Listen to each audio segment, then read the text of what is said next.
Ang istorya nga inyong madungog karon kabahin kini sa kinabuhi ni Juanito.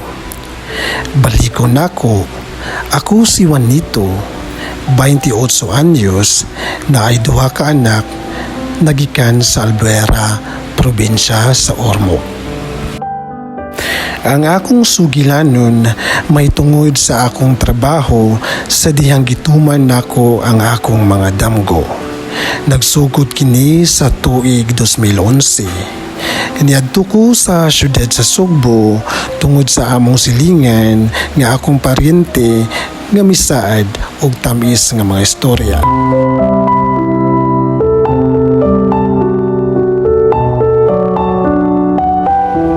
Sa dihang nagpuyo ko sa ilang gituman ang ilang mga saad sa akwa.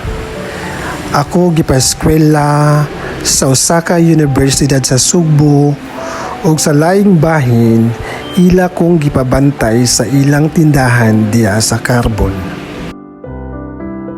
Ako lipay kaayo isip usa ka probinsyano. Dako kayong garbo sa ako nga ako nakataak sa Sugbo, nakakita og dagko nga building ug nakaeskwela og college. Ug sa dihang ni third year college ko sa kursong Information Technology, namatay ang akong paryente sa cardiac arrest. Nahadlok ko og nabalaka kay maikog ko sa iyang asawa nga maoy mo patiwas nako og eskwela.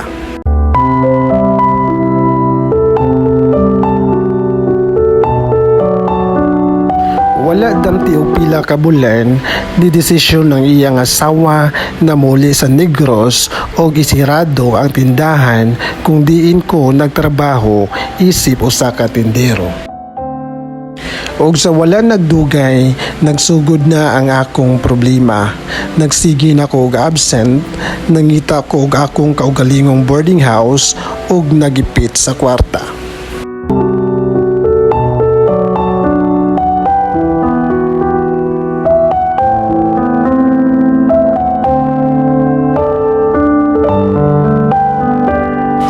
Nilabay pa ang mga adlaw ug buwan, ako wala nakapadayon sa akong pag-eskwela ug sa dihang ako naginusara na ay grupo sa mga tawo nga akong naila-ila nga nipasalig ug nisaad nga sila mudangop sa kuha nga karon ako wala na.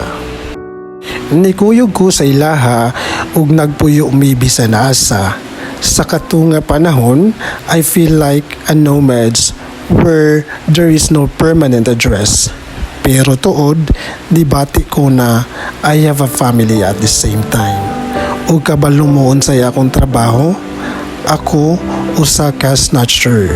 Ug busa ko ninyo i-judge, paminawa usa ang akong suliran.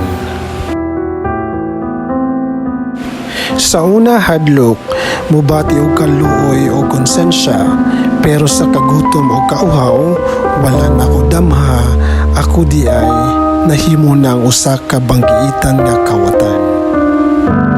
Sa wala pa ni nako buhata, ako di ay ni-apply sa mga sikat na fast food chain, tindero o guban pa, kay lagi ako kulang sa kwarta o suporta, wala na kini mapadayon.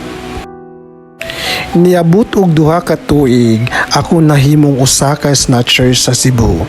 Ug akong hunahon, grabe ang akong pagkadautan. Para nako, usa kini kadakong badlis sa akong kinabuhi.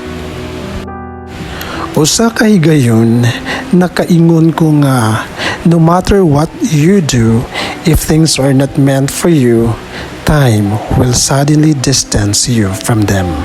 Dili itugot sa katigayunan nga ako pirmi nga ingon ato.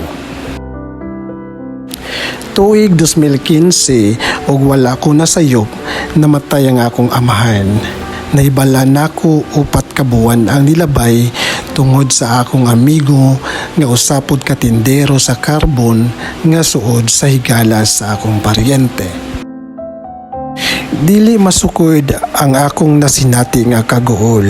Kaysa ako niari sa Sugbo, ako nangandoy dili para sa kuwa, kundili para sa akong pamilya. Gusto unta nako nga iniguli sa probinsya dala ang akong diploma.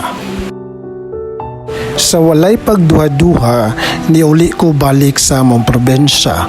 Niuli ko nga napaka-inosente, nagpakalig-on, ug mapainobsanon. Ni-desisyon ko na dili na mobalik sa Cebu ug manginabuhi nga hapsay diri sa among probinsya. Ug nilabay pa ang mga habig sa tuig na aprubahan sa Kongreso ang Universal Access to Quality Tertiary Education Act, a law that institutionalizes free tuition and exemption from other fees in state universities and colleges. Ug usaan na ang usa ka publikong tunghaan nga nahimutang sa Ormoc. Ug sa walay pagduha-duha, ako nakapadayon ug ni-graduate sa kursong Information Technology. Lipay kaayo ko ug nakaingon nga God works in mysterious ways. Ug ako ni saad na ang tanang nahitabo sa una, usa na lang kasugilanon nga nibadlis sa akong kapalaran.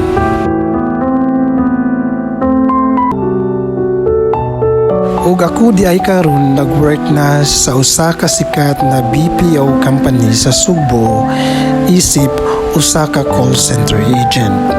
Ang pagbalik nako sa Sugbo kay usa ka panultihon nga kung asa nimo gisugdan ang imong mga damgo, padayuna sa paagi nga kitagana sa Ginoo para sa imuha. Ug diri natapos ang storya ning akong kinabuhi. Nagmamahal, Juanito.